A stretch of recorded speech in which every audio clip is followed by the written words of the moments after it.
On Tuesday, January 12, 2010, a 7.0 magnitude earthquake shook Haiti, one of the world's poorest countries.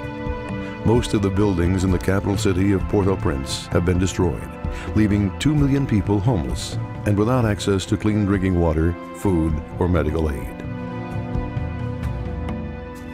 There are very few operational hospitals in the city.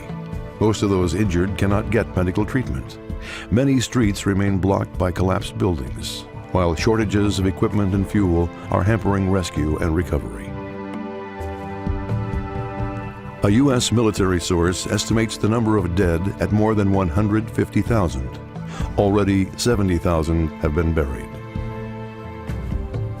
Americares emergency response team in Haiti is working with our partners on the ground to ensure our life-saving medicines get to those in desperate need.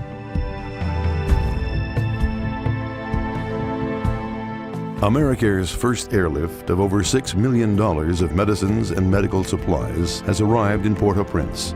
A second airlift with desperately needed water and water purification products is being assembled, while additional medical aid is on its way by land from the neighboring Dominican Republic.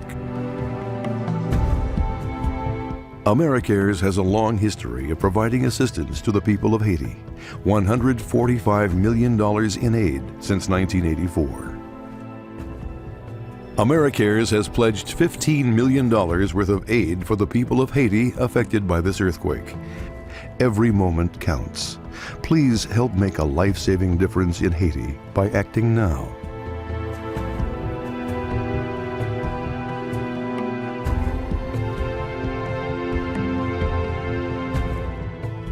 To donate to Americares' efforts in Haiti, go to www.americares.org.